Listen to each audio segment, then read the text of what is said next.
Hello, and welcome to another episode of Houston. We have a podcast. I will be your host for today, upgraded from co-host Paulo. And as always, I'm joined by your regular host Carson. And fresh off her stand-up comedy debut for our workplace, which will go unnamed for legal reasons, is Lauren, our returning guest. Hey, Lauren. Hey. Welcome back. Thank you for having me again. You guys really don't have many friends. And I mean, that's not why we asked you back.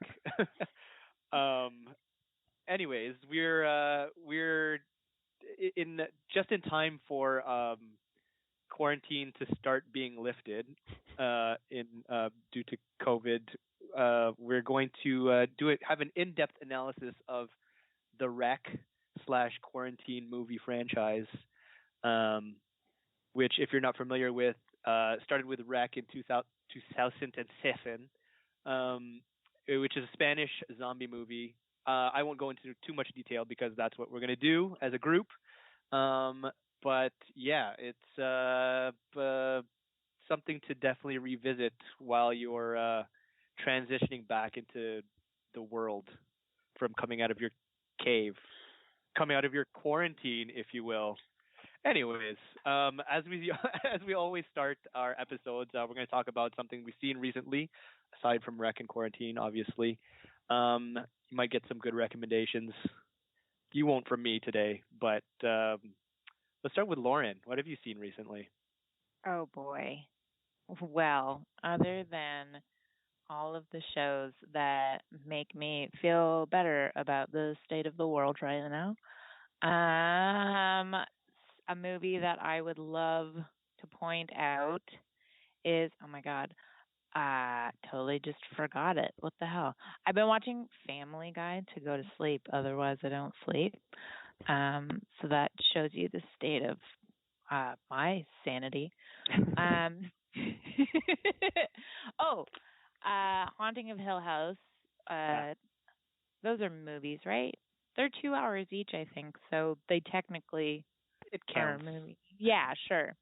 But it's just interesting because that building's been used in a number of different movies, and in each time it's used in a very different way. And so I have tried to create a landscape of what I think the building actually looks like, because in every movie they make it look very different. And that's how nerdy I am. So let's go over to Carson. Well, wait, have you questions. actually created this? Like on a piece of paper. Yeah. Okay. Do you know where this actual location exists? I Googled it once, but no. Maybe you can go there after. It was from like a black and white movie that I saw. That's actually the scariest movie I've ever seen is The Haunting, like the original Haunting, because they weren't even able to show any gore or anything. And so everything is kind of like, this is happening in the background. And so you just see people being like, ah! And then you don't know what they're screaming at. And so the whole time you're like, come on, show me the scary thing. Show it to me. What does it look like? And it never shows up. And they all die. And it was scary? Oh, it was horrifying. It's honestly the scariest movie I've ever seen. And I love horror movies because it was before Alfred Hitchcock and everybody being like, let's push the boundaries of what's appropriate to show on video. Oh. So they really had to go out of their way to make it an actual scary movie. Whereas today you can just be like, oh, my hand's being cut off. Look at that. Yeah. By contrast, the movies, the Rec and Quarantine movies are how I like my scary movies. Not too scary. But Carson, what have you seen recently? So I saw The King of Staten Island, which is Judd Apatow's new movie, written and starring Pete Davidson. I was interested in it because it's basically like he's writing a story about his life. I don't know, I actually didn't read too much about his personal life, but apparently his dad died during 9/11 as a firefighter, and so this story is about like him as an adult, like kind of not coping so well with having a dad who dies in a fire. Although like they seem to change the like the actual facts of his life a lot. Like they have him not dying during 9/11, just like in a regular building fire, and instead of aspiring to be a comedian, this character is like aspiring to be a tattoo artist. But otherwise, like it seems like pretty genuine description of his life and just basically not going through a situation very well. So I thought that that was pretty well done. If you like Judd Apatow, it's kind of like that same style of humor as well. Um, but it gets a little, I don't know what the right term is, but like It I don't want to drags a little. it drags a little and it's a bit cheesy and like overly optimistic for like didn't really earn it reasons. But otherwise, like general recommendation on it, it was pretty solid. Although I have to say my movie standards are pretty low right now considering nothing's coming out. Yeah, I mean, I agree. I enjoyed it as well. I felt like it was a little bit too long, and it was like a little repetitive with just showing him like dealing with things. It's kind of like the same way of him dealing with stuff over and over again. And compared to like Judd Apatow's Judd Apatow's other comedies, like it wasn't as Judd Apatowy. um, but yeah, Lord, I'm very sad that the actual video recording won't be posted, but Oh, I know. I just wanted to throw you guys off. yeah, and you did. It worked. Um, so I mean, while I'm feeling a little positive right now, I guess I'll just go into the nightmare that I saw recently, which is Artemis Fowl. Oh, puppies. Okay, you got to stop doing that, Lauren. Sorry. um, so if you've been following our podcasts for at least 6 months, you'll know that I was very much looking forward to the Artemis Fowl movie coming out on which came out on Disney Plus like 2 weeks ago. Um, it was terrible. It like I was very shocked. I found myself confused, even though I had read like almost all of the books, so I know what's happening. But when it was translated to the movie, it did not make any sense, and things kind of just happened with no for no reason, Yeah, I have and to it say was not true to the source material at all, which I was very disappointing for me. I think your disappointment is entirely your fault. There's like nothing that would have indicated that this movie was ever going to be good. But I you mean, like I believed. wasn't basing it off like an amazing trailer or anything. I was just like I had wanted this to be a movie ever since I first read the book, and that was like when I was at the age of reading young adult novels. So Okay, so I I don't have some know. questions as somebody who saw the movie and did not read the books. Uh, Okay. it seems that in the movie, the entire character of Artemis Fowl is basically just Josh Gad saying that he's really smart. They don't actually show him being smart or doing anything clever. Like, do they explain that more in the book, or is Oh, it oh, you don't remember the whole scene at the beginning where he's describing like Artemis Fowl beating the guy in chess and like winning the no like science prize or some And when he random. mentioned he could only relate to Einstein, that's the only other human being he related to. Yep, that means he's smart. Not That's even how you know Spock. he's smart. And he was surfing. Smart kids do that, right? It's like so in the novel he's like supposed to be some like really stoic, just all business. It's like it's supposed to be unnatural because he's a young boy, so everyone expects him to be a young boy, but he's like a child prodigy, a child genius, and he's like a criminal. Like he's a criminal mastermind, which the again in the movie they only show that he's a criminal mastermind because at the end he says, "I'm a criminal mastermind now." Like, ugh. I can't like I was so ready to just rant about this, but there's so many things that I felt were so wrong about it that I can't even vomit them into my microphone fast enough. like the the characters, they just like all of the characters or all of the main characters in the book are very interesting. They're like um even like for example the bodyguard. He is a layered character who's like Artemis Fowl's father figure because his dad is like missing. Um or just because he spends more time with Artemis because his dad is also like a businessman, not around a lot, and he's just in the movie he's just there to like show Artemis, I mean to give more exposition basically, and like Judy Dench is like the fairy police captain when in the Leprechaun. book it's like some giant John Goodman looking guy.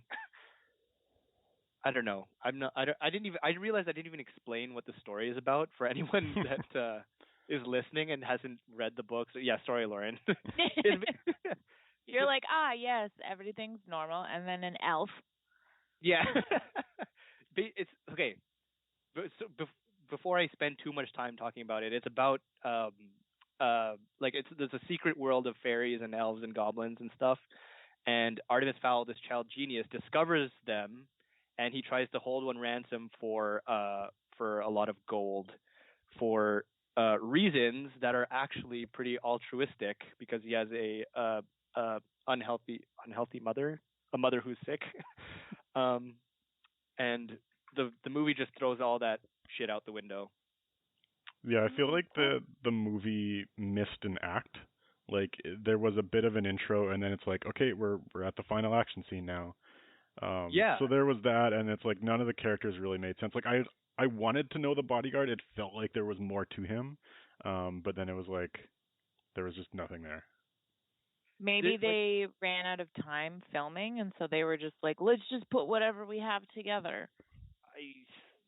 Maybe what I read was like they took the story in a different direction because they specifically made it like it's a kids movie, so it's too like we can't make him a criminal mastermind because that's not appropriate for kids, and we can't have like the bodyguard be this badass father figure slash like action guy because that's not appropriate for kids, and like it's just is a waste. It was a waste of like an interesting story. Okay, that's enough. Sorry. It's funny because you had the opposite feel of what I had because when I first read Harry Potter, for some reason, since I have a ton of learning disabilities, so I pictured everything very differently based on what I read. And then when the movie came out, I was just like, oh, this makes a lot more sense than what I was reading. But I also did the same thing to the Sisterhood of the Traveling Pants, so like, yeah, it's all good. I mean, I can't speak so much to the Sisterhood of Traveling Pants, but the Harry Potter movies definitely. It was weird also for me how they took certain aspects of the books in a different direction, where like I remember thinking in like the third or the fourth movie, like I already know how the books end, so how are they planning to make this work in the movie? And it's been so long that I don't even remember now, but yeah, it worked, I think, until they did the Fantastic Beasts ones. Yeah, until J.K. Rowling was just like transgender people are gross. And that too. Did she actually say that? I No, heard she said that it's like it's wrong. Oh. But apparently this is a common theme in Britain. So I need to read more on it. I'm saying stuff that I don't have fact checked. I mean, it's pretty like evident that she did say something to that effect. She has in the past. When I was in Scotland, we were thinking about going to see some of like the cafe where she wrote the books and stuff like that. And then I saw some of her tweets about the transgender community, and I was just like, oh, cool. My family is not accepted to you, then your family is not accepted to me. Yeah, that's kind of how all of the Philippines was when Manny Pacquiao did that same kind of thing. Oh, it's quite unfortunate. Anyways, let's move on. I digress. Rec 4 Monkey. Yeah. So we've talked enough about other things that are not rec/quarantine related. We're gonna go right into so we don't make the mistake that I did describing Artemis Fowl. We're going to start off tell you guys about the rec and quarantine movies that we watched, give you a quick synopsis of what they're about, before we go into our in-depth discussion about them. There's a quite for six zombie movies in the same series ish. There's quite a bit of variety, kind of. I don't know if you guys will agree with me, but Except I for the agree. first two movies. yeah. What were you gonna say, Carson? I don't know. I say I agree. Like it went in directions I was not anticipating, but also not Yeah. in the directions that I thought it was going to go in differenter directions, Differenter and differenter. which I'll explain once we get into like Rec 3 and 4. Yeah.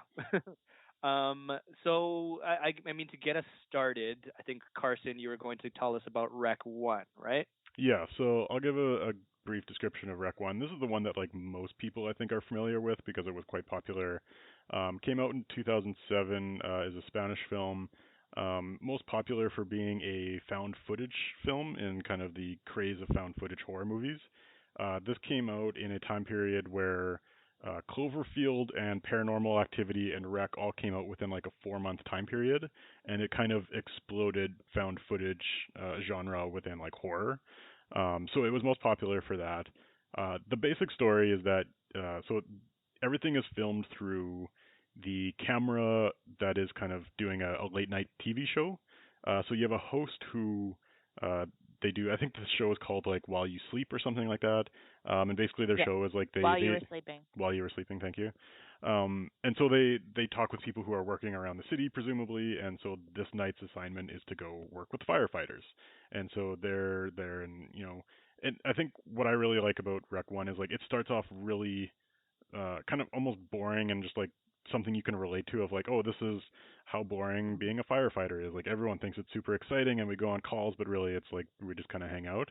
And then they eventually get called to an apartment where it's like, okay, we're just doing like a health check thing. And they see that somebody is like, screaming or responding odd. Um, and then like slowly throughout the movie, like there's they initially just go there to help this one old lady who's being crazy. She bites something, or she bites somebody, and then people start getting infected, and then they get locked into the building, and it's like there's this very slow ramp up of like we're just going to this one apartment building, check something out, and then like by the end of it, it's kind of like there's this crazy zombie movie that's arrived. And again, all filmed through found footage, like a TV camera from like somebody who's doing like a late night TV program. And so like the main character is like your TV host. And yeah, so that's the basic. Like it's not a very complicated movie. It's like it's very simple. Like let's go to an apartment, let's spend the entire movie in that apartment, and then it slowly ramps up to like a full-on horror movie. Good recap. Should we actually I think we'll go through all of them first, right? Before we No, let's delve talk about Rec deeper. 1. Oh, okay. I mean, yeah, it's hard for me to talk about Rec 1 without comparing it to Quarantine. Because it's which is basically the same movie. It's essentially the same which movie. we'll get to, but like I guess like initial thoughts, like did you guys like Rec? Like we haven't even discussed this at all of like whether you guys think these are good movies or not. I thought Rec 1 was good in terms of the format. I unfortunately watched it dubbed instead of subtitled, which kind of ruined a lot of it for me because dubbing is terrible. Yeah. But it's no, not. don't. Yeah, it's not like I don't think it's the best made movie. Like you can tell that these aren't people who have done like a ton of feature films in their life. But that kind of works in its favor because it is supposed to be something that's like more normal, more grounded, like people you see every day, and then it slowly ramps up. But like I didn't think the production quality was amazing, but I thought the idea was good enough to work for one movie. I actually thought that was like a conscious decision where like not so much because of the budget constraints, but like they wanted to make it look like it was really happening. Like they are actually in there recording this zombie outbreak going on, whereas like comparatively Quarantine is it's a lot more polished just because it's like bigger budget, bigger studio. They can actually do like better, I mean like choreograph these stunts and like have better effects. But then there's like it looks great, but then there's the trade off of it, like you always know you're in a movie. which is like I don't know. I don't know. I think about it the It's other way what you around. prefer, I guess. I think the opposite because the main actress is not very good at all. And there's a few scenes like when she's talking where it just like this is not at all how a human being would respond to any scenario. And so that took me out of the movie more than anything, and like Quarantine One, and we'll talk about that, but like the acting kept me in the movie. in in Quarantine versus Rec? Yeah. And we'll talk about that later. But I don't know, Rec was a little too unpolished to like really work for me. Like it was good, it was a nice like interest like to its benefit it didn't go very long. I think it's probably like even just short of like an hour and a half of like it does what it needs to and it moves on. Yeah. I mean, which like it wasn't even my favorite of the six, but I mean, yeah, I agree it was good. If anything, like I don't know, because sometimes I guess because it's a different culture in Spain that I try to be a little less judgmental of like how they respond to things versus how we would respond to things. Especially because there's the movie version of how people respond to things, which is what we all are pretty much programmed to assume is how a human would react to whatever. But at the same time, I know in horror movies at some points the directors will actually try to scare the staff so that there is some literal kind of emotion there. And so I did find with her though, she went from being like calm, cool, and collected to just like screaming angry woman, and that I didn't like that because I was just like, oh, cool, stereotypes, great. Another movie that puts the women and objectifies them and doesn't actually give them much of a character. Good. Thank you.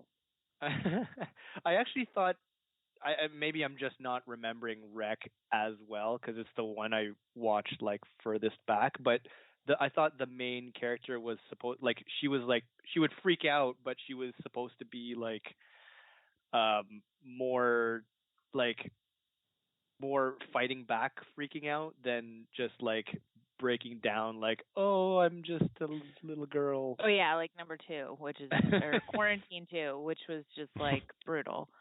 No, I get that.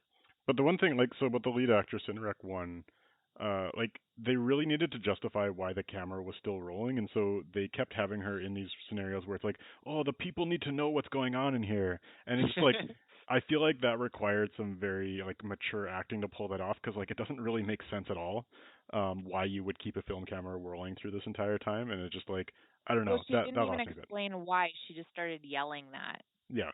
Which is what kind of lost me on just it. Like hysterical.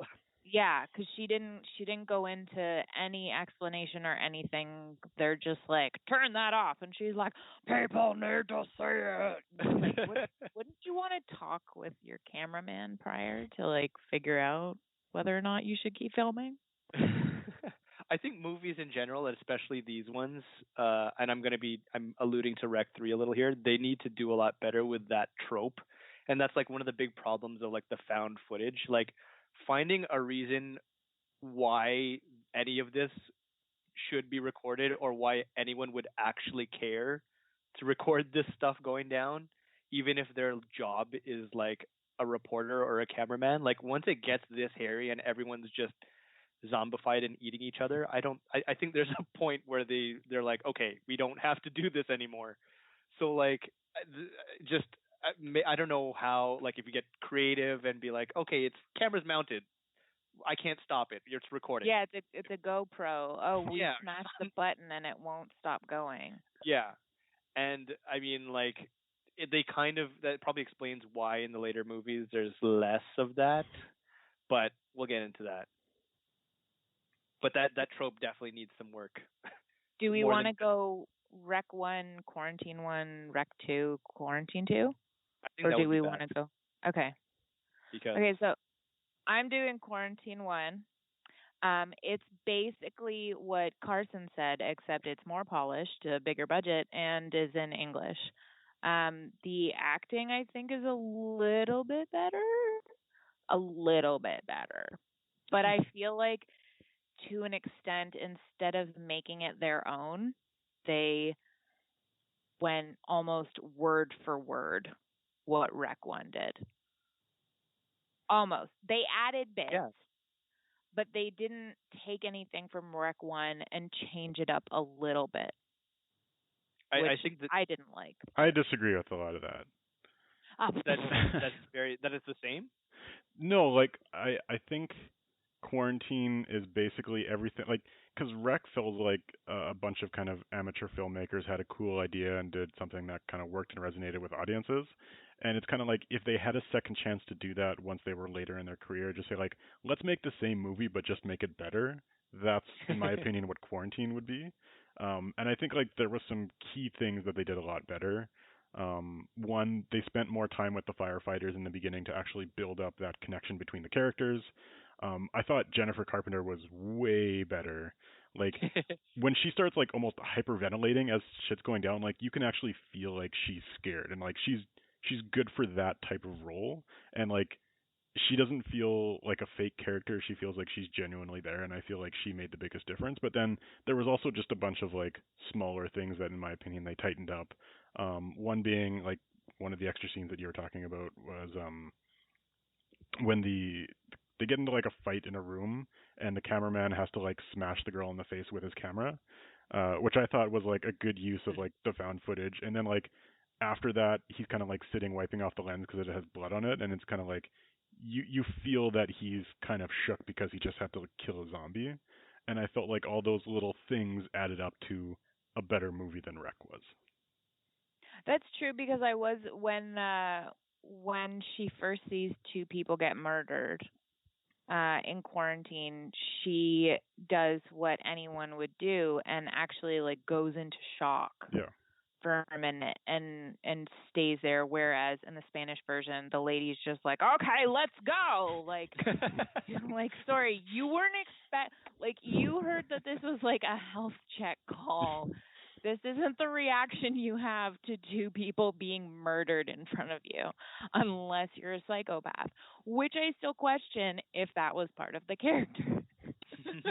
Well, I mean, if you watch her later in the series, there's some definite questions about that. Yeah. Kind of. The other thing I thought they did really well is, so in Rec One they have like that rich, I don't know if he's even rich, but like the kind of the snobby character who I don't like. Maybe I'd have to rewatch Rec, but I feel like he wasn't even there for the first half of the movie, and then he just kind of shows up in the second half, and he's kind of being racist towards the Chinese couple, and he's Oh yeah, and then he's just like, "And I know where the keys are." yeah, and then in Quarantine they do that same character, and he has like the girlfriend or whatever, and he's like a opera teacher or something like that, and I just felt like that character was a little more polished, and he was a little more integrated from the beginning, but it's still kind of like I feel like they wanted to have a character that you were kind of cheering for when he died, and I think you understand him almost too well in Quarantine that it's like you don't get that effect of like enjoying seeing somebody die. But in the first one, like the character, like you really hated him. So I don't know which one is better. Like I feel like the acting and the character was better in Quarantine, but like maybe the purpose of the character was better I do accomplished in think Rec that One. Quarantine was better, but they had Rec One to go off of. I think if Rec One was going off of Quarantine, they would have done a much better job. And so I feel like with Quarantine's like handicap of the extra support, I'm talking like golf, sorry. um yeah, sorry, that doesn't make any sense to people that don't understand golf.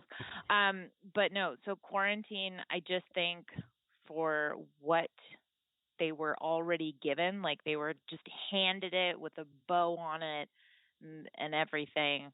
I just, for me, I would have seen more from it. But in terms of if you're putting the movies next to each other and being like, hey, which one was better? Quarantine obviously is better.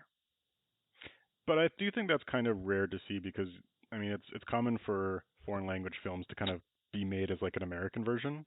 Um, and then in my like I think the most recent one was shit, what's it called? The one where like the guy's in the wheelchair and then he has to like help and there's like a French version of the movie, and then they did it with Bryan Cranston and Oh, The uh Upside. yeah. And like I feel like every time they do an English version, it's just like why did you make this movie? You've not done anything like better, and like all you've just Or Old basically Boy. yeah, and it's like it's always just a worse version of the movie but in English to help it sell more. Whereas like this one at least they made it better. They like polished up a bit, and so it's like I can understand the value of Quarantine as opposed to just being like a cheap cash grab just to put something in English. True, that makes sense, especially with the amount of cash grabs I've seen. So, okay, Quarantine isn't as much as a turd as I was making it out to be. I mean, yeah, it definitely wasn't. Well, there's not much else to compare it against when you only have Quarantine 1 and 2 is just as that It's brutal. bad. But yeah, Quarantine was definitely. I guess I don't give it enough credit sometimes, considering I don't know. It was done fairly well. So one question I'll throw out to you guys, one of the major differences between Wreck and Quarantine is the ending. In the original Wreck, we find out that the cause of these zombies is because they've somehow turned exorcism or possession of demons into like a virus. Whereas the second one, they kind of remove the religious aspect entirely and just say it's like a doomsday cult came up with a virus. Which one did you prefer? Well, I was gonna get into that. I actually found it confusing in the Rex series because I felt like I didn't know it was like a combination of the two. It felt like they were kind of flip flopping between oh it's a demon now, oh it's a parasite now, oh it's a weapon like It like wasn't over until the the four third movies. one that I got that they were trying to connect the two. Yeah, well, wait, connect the oh Like yeah. demon and virus. Before, if anything, I was just like, it is different directors and different tastes in each movie, and we're just gonna run with it. I thought it was actually between the third and the fourth. Like the third one, they were fully okay. Now it's okay. It's demons now, and then by the fourth, it was like okay, no, it's a parasite, which I guess is I'm kind of ruining the flow Well, of the. by the end of the first one, I was kind of like, oh, they weaponized possession of demons unintentionally, but like still they kind of accomplished that. So that was my understanding of like the whole Spanish version was like regardless of what the mechanics are, it's a religious background of like there are demons that are now being spread in a chemical form, which I thought was like interesting as a 5 minute tack on to the end of a movie. And then maybe this is a segue into Rec 2, but it's like, where do you really go from there? Rec 2, honestly, for me, felt like they were trying to put together the concept of the movie. Like, I don't even think of Rec 2 as like its own movie. It just feels like it was the extra scenes before Rec 3. Well, how Okay, about why let's don't you dive give us into it the then, yeah. rundown of Rec 2? That was yours, right? One of yours? Lauren, that's What hers, you I were think. gonna, Lauren? Oh yeah, yeah. Oh yeah. That was me. That's why I did this. It was a perfect cutover to Great it. tech. No, so Rec 2, the house is under quarantine. It's been 5 minutes since the last movie, and so they have these crazy SWAT people go in with what they think is a doctor to go find the antidote, I believe. But like nobody really knows what's going on. Everything's hush hush. Nobody's sharing information with each other. So they go in. Also, these kids sneak in, which is horrifying. And then they all get trapped in there together. Um, that's where they kind of create a bit more of plot because you find out the doctor that they brought in is actually a priest. And it's I found it really frustrating because this like from what I understand, the SWAT team is supposed to kind of be like, I don't ask questions, I just do my job. And these guys were just like, what's going on? Explain to us what's happening. I don't understand. And so I was watching it being like, are you just trying to like provide explanation to the audience? Or are you being like, I'm a humanitarian suddenly and killing kids is wrong? Like it was very confusing. I really liked that you expect that when they go up, they're going to find people from the last movie and they're not there. I like that part. That's this little switcheroo dinger. But I just yeah, and so then the kids are getting attacked and then there's just a lot more demonic stuff. I also found that the makeup effects are quite different in terms of the zombie people. It's just like it mutated between movies and now the zombies look different than they did in the first one. Also, the turnaround time on them becoming a zombie changes dramatically. Um, and yeah, so then it just gets a little bit confusing because you have the recording talking about an enzyme, but then you have the priest, and he's saying Jesus or whatever. Um, and then you have the demon that actually starts like once they duct tape the crap out of this demon, they have him talking and being like ha ha ha. Except they don't do an exorcism, which I find confusing because isn't that what every other movie does? Like every other movie, demonic possession, exorcism. They're like, nope, we don't have enough time, even though we have all the time in the world. So we're just gonna throw a cross at him and yell at him. Well, they're blazing their own trail, right? Yeah, I know. I was just kind of like, okay, just throw the rule book of every other movie and their historical research out the window. I mean, that priest didn't seem like a very good priest, right? A terrible priest. He was just all like, this is bigger than us, but then at the same time not. And then he's like crying or just not talking. And you're just kind of like, hey, acting 101, do your job.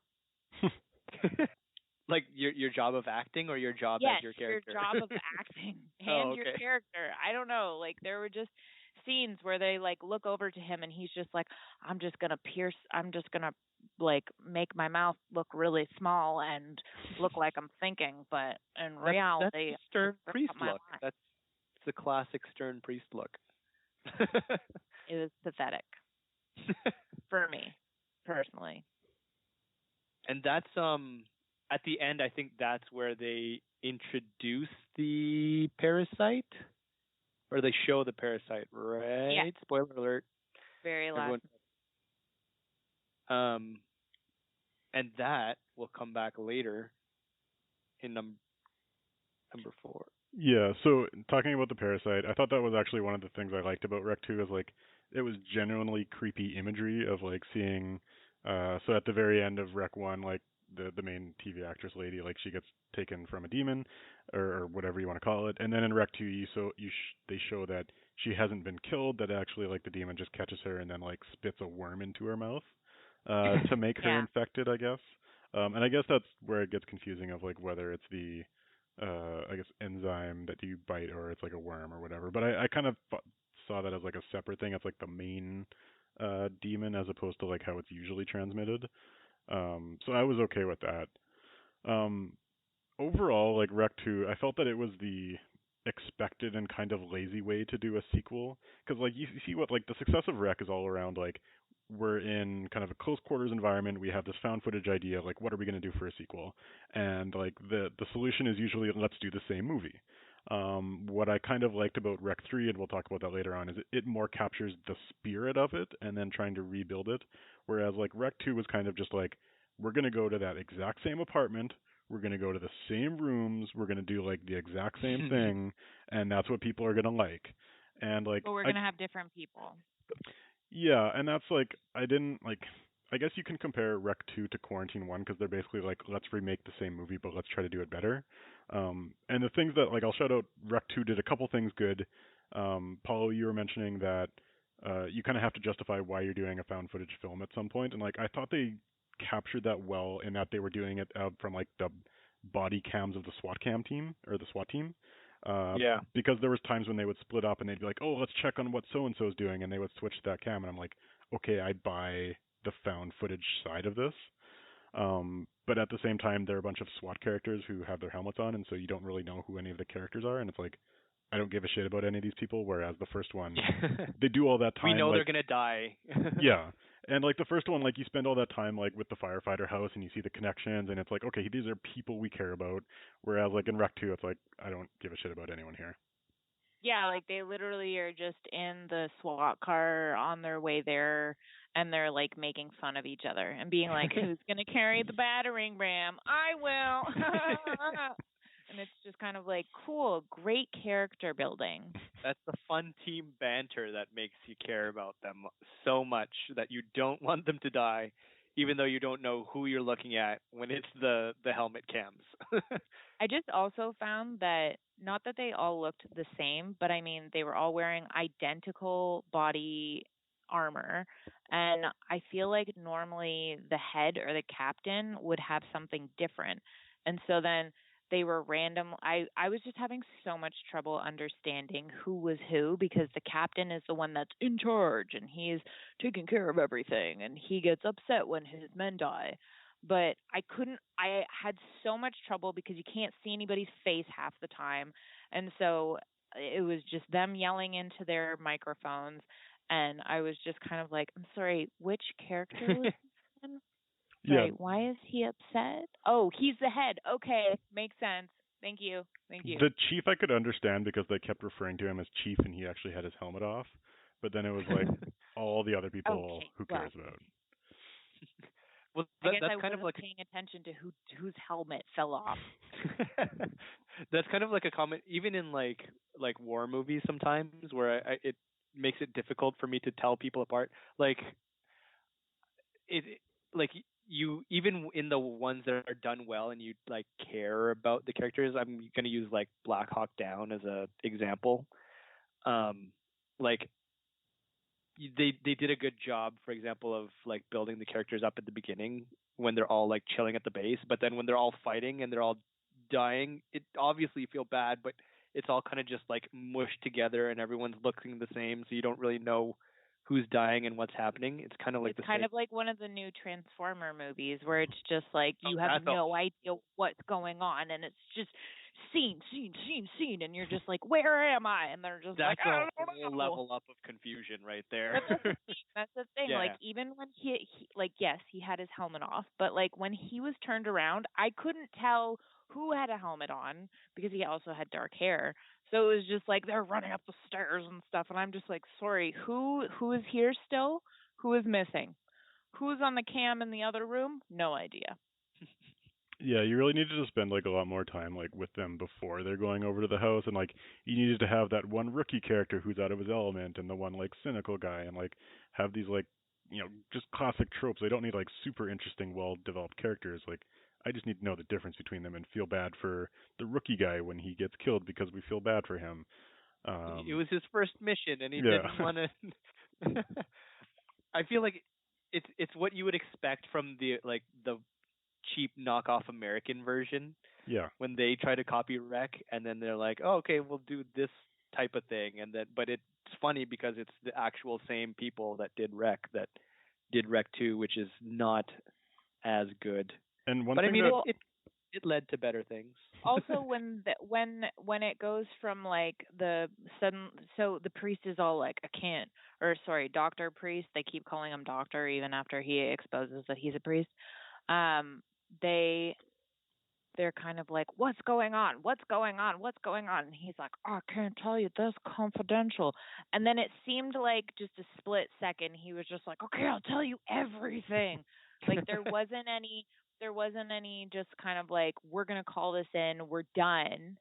There wasn't any ultimatum or anything. He just finally was just like, okay, I'll explain everything. And also when he was just like, don't you guys have kids? And I was just waiting to be like, okay, some character development. Let's see the response. And they just all go, fine, let's do this. And it's just like, do you have children? Where are they? What are their names? Do you have emotions? And it just seemed like they just went from just like angry to like, I don't know. They didn't there weren't clear changes in the story. It was just like, I can't tell you anything. Okay, here's everything. Do you have children? Let's go. Like, Yeah, one thing that I like that Rec really did is like there was a really slow build up throughout the movie, and then like the final 5 minutes is kind of everyone freaking out, and it's like they kind of just go into the apartment in Rec 2, and then it's just in freak out mode already, and there's really nowhere to go from there. Like you tried to slow it down, and like there's no time for character development because you're already in panic mode. Because you're just screaming the entire time. It's just one long but that's scream. where you go, like, I can't do this because I have a newborn at home and blah, blah, blah. Or like, I can't do this because I'm scared or I'm having PTSD or like, I don't know. That's where you take 5 minutes, you hide in the bathroom from the bad guys, and you're just like, I can't do this anymore. I can't do this anymore. And the guy's like, God damn it, you got to do your service. And then the other guy's just like, I can't because story development. Well, one guy tried that, but then he just shot himself. Yeah, that made no sense. Well, like, no, sorry.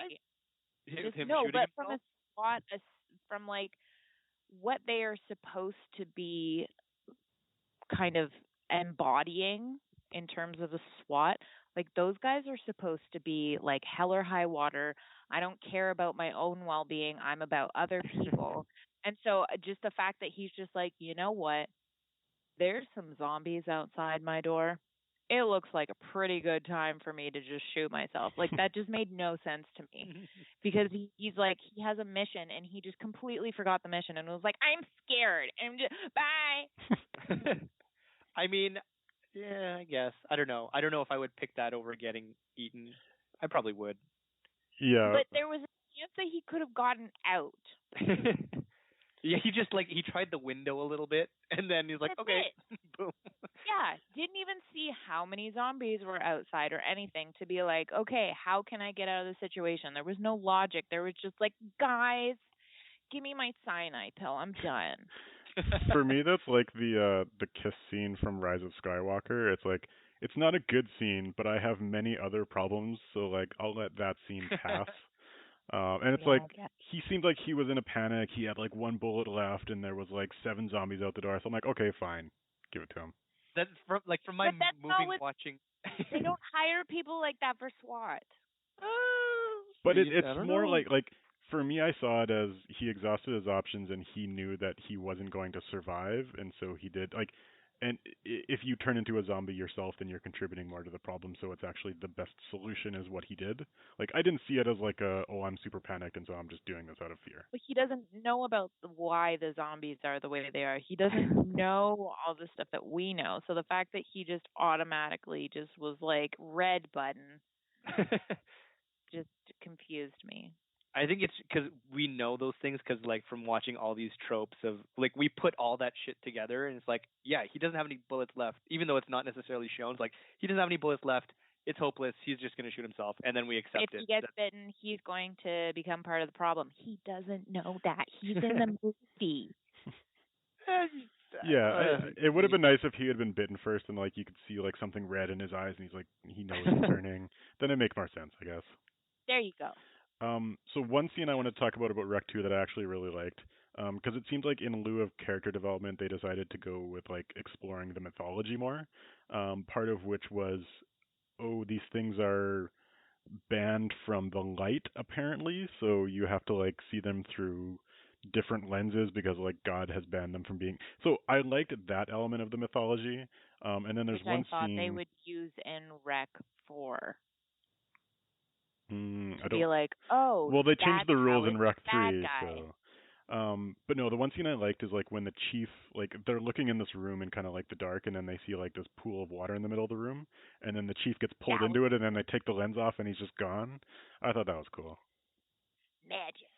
Yeah, that tripped me out a little bit. I remember almost being confused at that point because it was like so different from I don't think anything I'd seen at the time. Like it was a very interesting direction that they took it. If anything, it almost made me be like, "Hey, put that back on. Let's see what the rest of the place looks like with this light, no light thing." And that's why I kind of wish that they had stayed with the just stayed with the demonic side of the of everything rather than like moving slowly towards a parasite. Because like it also confused me at the end because I think the two different people got possessed, didn't they, without like transferring a parasite? Or am I just remembering that wrong? In Rec 2? Yeah, I only remember the one. just the girl, right? Yeah, she never transferred it to anyone in Rec 2, I don't think. Or someone transferred it to. Oh no, that was because there was like a time jump or something. Well, I guess it doesn't kind of make sense because the the creepy skinny person in Rec 1 spits out the parasite, but then the creepy skinny person still exists as a demon? Yeah, and Yeah. it's separate from the girl, which was weird. Yeah, so I guess Yeah. that doesn't make sense. But I guess I didn't really think about that too much at the time. But that's one reason why I wish they would have just stuck with like the whole demonic thing because that was already different. It's kind of interesting. It's not like other zombie movies, and it led to more stuff in Rec 3, which we'll get into later.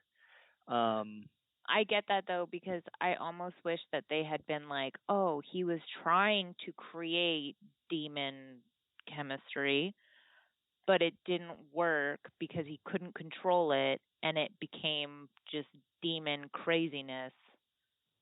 and you And know there you was can't science in the control first two. Exactly. it. But then no. It's like the trade-off between like trying to make something maybe exist in real life versus just something that's scary, which I feel like demon stuff is more like for me at least, demon stuff is more scary than like, oh, it's a parasite. Maybe it could happen, but not really. It's But almost like like the founders of like Quarantine or Rec 1 were in the room and they were like, no, you have to keep both science and demon. And they were just like, we don't want to. We want to go this way. And they were like, I'm pulling out and you're going to have copyright issues if you don't continue to make it both of these. But I also work that's in an media, so interesting it's theory. probably not bad at Well, it is interesting because there's actually these Rec 1 and Rec 2 were directed by two guys, Wame Balaguero and Paco Plaza. I don't know if I'm pronouncing that correctly. But then one of those guys directs Rec 3, and then the other one directs Rec 4, and you can definitely tell which one of them brought each element to Rec 1 and 2. 100%. Yeah. I actually didn't know that. Okay, Yeah. That's that why makes I thought it was a different director every time because it was like 4 completely different movies. so they're just throughout production, these two guys were just fighting the entire time. And One then guy like was when like, I get seasick when I go on boats, so you do this one. It's similar to so in the early days of Wes Anderson, he teamed up with Noah Baumbach. And I don't know if you guys know who Noah Baumbach is, but he recently did A Marriage Story with Adam Driver, Scarlett Johansson, and he does a bunch of like family dramas. And so when in Wes Anderson's early career, you had like The Life Aquatic and Royal Tenenbaums, and it was a combination of quirky Wes Anderson, but also these like realistic family genres. And then once Noah Baumbach left and like did his own thing, you kind of have Wes Anderson's just left with like this quirky style that doesn't mean anything. And so it's like sometimes that two people working together does produce something good, and I feel like Rec 1 and Rec 2 was the good elements of both of their ideas. Rec 1 more so than Rec 2, but it's like it's good that they both combined because in my opinion when they went off on their own and did just their one side of it, it did not work as well. But I guess maybe we have different opinions on that we can. I'm gonna disagree with you there. It just really changed. Like they were just completely different movies. Yeah, they could have been. They could have. Rec 1 and 2 were like their own movies, and then 3 and 4 could have been completely separate movies. So unfortunately, we're gonna have to jump into Quarantine 2 now. I'll try to take as little time as possible for this one, but historically I've been bad at describing synopses of movies. Great. I'm really bad. But thank you. So in Quarantine 2, this one happens in a movie. It's actually in a movie. Jesus Christ, I'm already starting. It happens in a movie? It happens in a plane, in an airport / plane. So Quarantine 2, aka Terminal. It starts with the two. It follows these two stewardesses. One is the main character and her friend. They're they have a bunch of people boarding their plane, typical like the businessman, the big guy who's like kind of, I don't know if he was supposed to be like sleazy or like He's or just definitely like sexually southern harassed people. or what? He's definitely sexually harassed people. I don't know if it was supposed to be that or if he was just supposed to have like southern charm, but it just wasn't done well by the actor. But anyways, that's not important. There's a school teacher. I'm going to put that in air quotes. A school teacher with a cage of his class's hamsters, also in air quotes. You have a kid who's flying by himself. He's grumpy. He's grumpy because he's like, I don't need you, lady, to take care of me. I fly all the time. My parents are shitty. And he already establishes that he doesn't like the stewardess who's supposed to take care of him, which makes no sense for the end of the movie, but I'll get into that. You have a couple, foreign couple, blah, blah, blah, pilots. Okay. They get on the plane. The co-pilot, which is a callback to Quarantine 1, he's saying like the dogs in his neighborhood are sick, and his dog is sick, and he like, I don't know if he got bit or he's just sick himself. But he said he has a head cold. Yeah, but he clearly got it from his dog. I'm not sure if that was supposed to be a red herring because like the girl, I'm like pretty sure that was a red herring. It was a red herring? Well, actually, now I'm rethinking that because like maybe it wasn't, but like, yeah, no, there was like everyone was sick for different reasons, and it was like, is this supposed to be that they all coincidentally are sick, or is only one of these the real one? It was just weird that he was like, my dog and I are sick, and that's perfectly normal.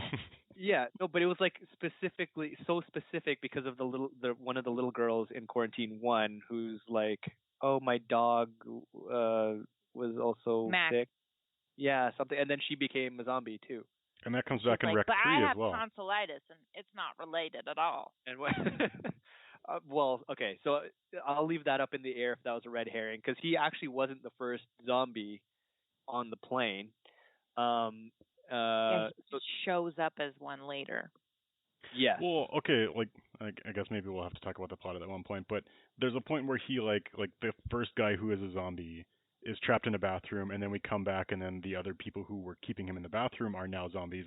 And my assumption was that the big guy got out, but maybe it was just that the co-pilot all of a sudden also became sick. Got sick. Yeah. Okay, which would make a lot more sense. But basically, so they get on the plane. The main girl stewardess, is all flirty with the school teacher because he's so cute, and he's so smart. So single. Yeah. And fun side note, the school teacher was in one of my favorite movies, I Love You Man, in the tiniest part. In I Love You Man, the main character. Have you seen I Love You Man, Lauren? Yes. Have you really? How are you tying this into this? He's in the movie. He's, okay. Paul Rudd's brother is a gay personal trainer who picks up this guy from the gym, and the guy he picks up from the gym is the school teacher in Quarantine 2. I know these things. Okay, continue with the synopsis. Yeah, sorry, that's not important. The school teacher, the southern sleazebag question mark.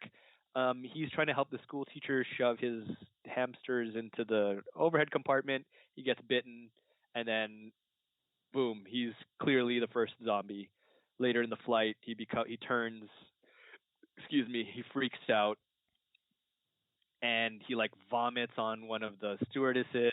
He like bites her nose off. He vomits. But side note, there's a lot of animals on this plane. Like there's a cat with an old lady. She's like, I'll just put it back in my purse. Silly kitty.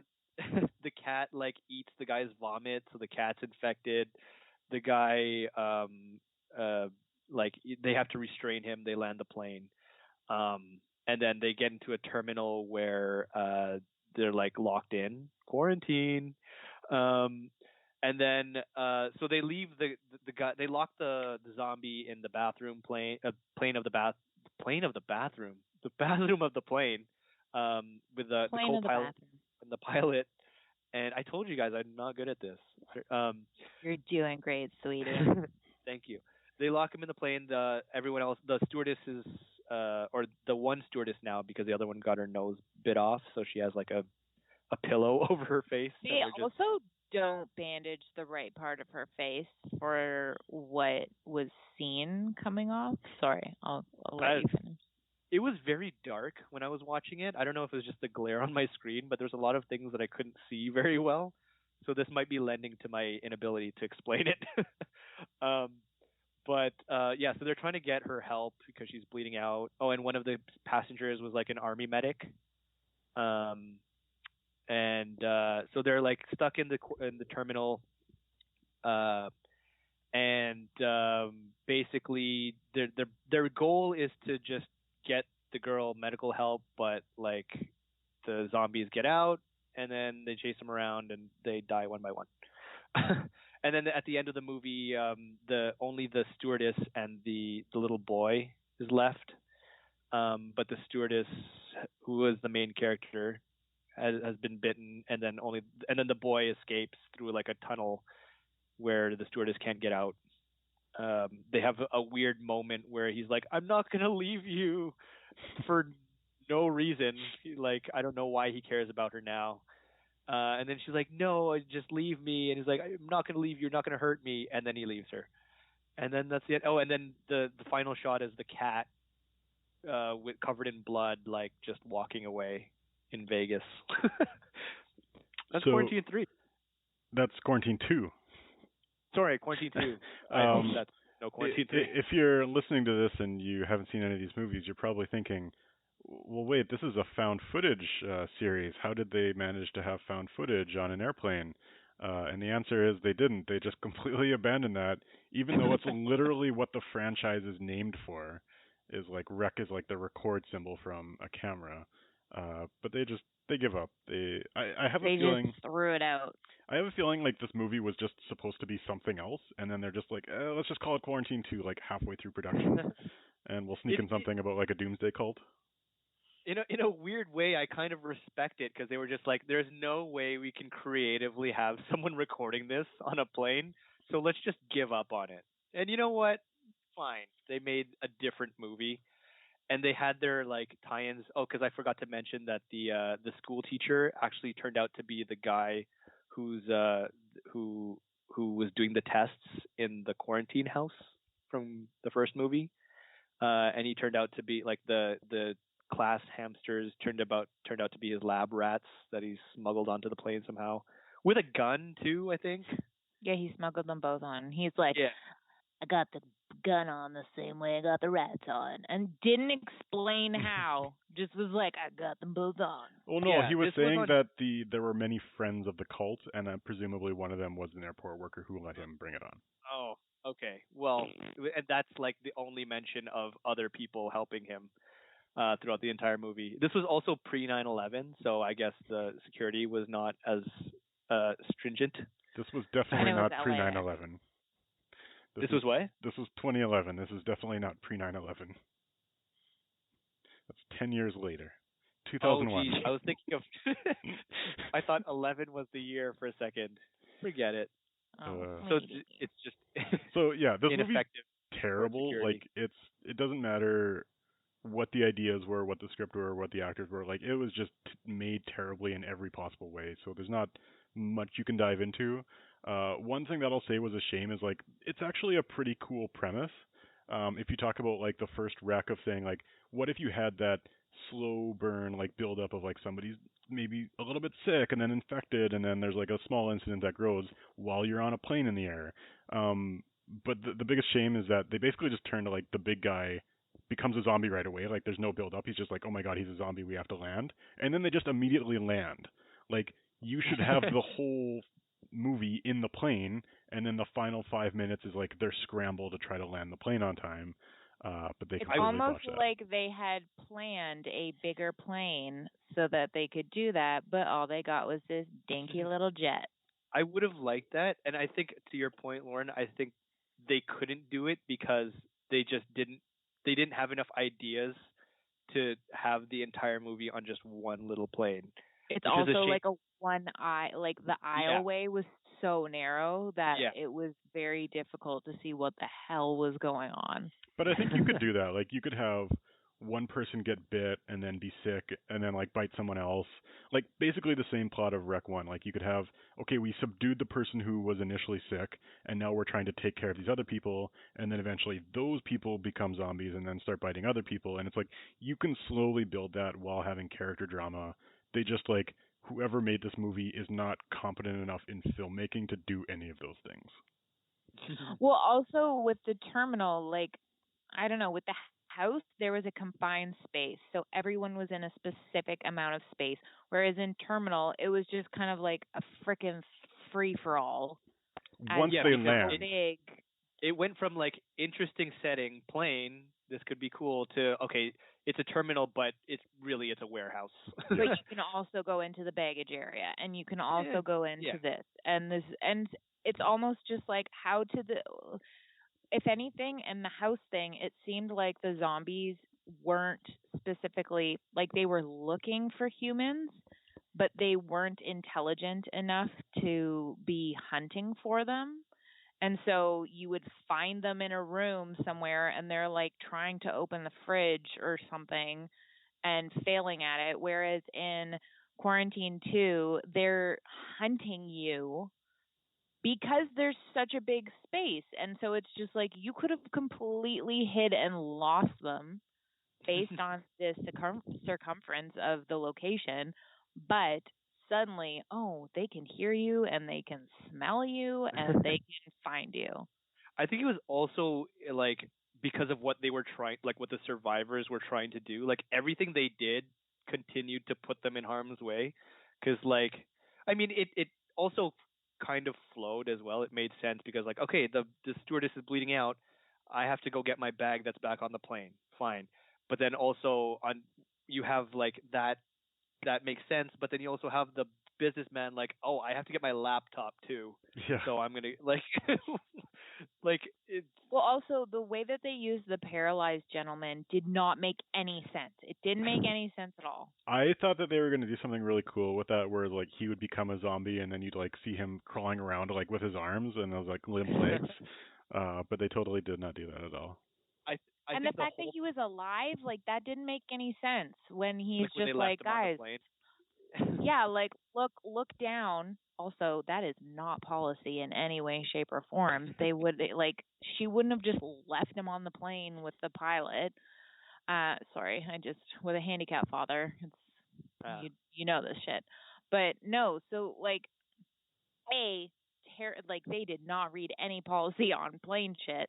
But second of all, like, the fact that he just lay there and didn't get attacked by the giant man that attacked his wife, who was sitting in the window seat. He has to go over the guy. Exactly. That makes no sense at all. I mean, maybe he was just so good at being still, like Drax, that he's learned to become invisible. It's like a World War and Z scenario, but like not quite. Oh yeah. But then suddenly they can navigate the baggage area so easily and can smell and see and hear humans. Like it just. It was 100% the whoever created or wrote the movie. Oh, Mr. John Pogue. I'm looking at his IMDb page right now, but he had this idea like in his zombie movie, like, okay, would this be a great moment where a guy, he's paralyzed so he can't move, but like there's a zombie coming to him, and he just wanted to put that moment in the movie, and that's the whole reason that guy was there.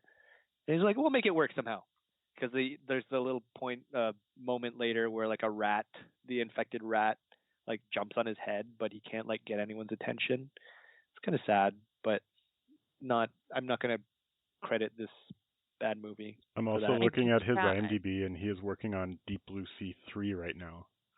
Oh, good. Can't wait. I just also found like the characters were incredibly stereotypical, whereas in the past that wasn't as much of the case.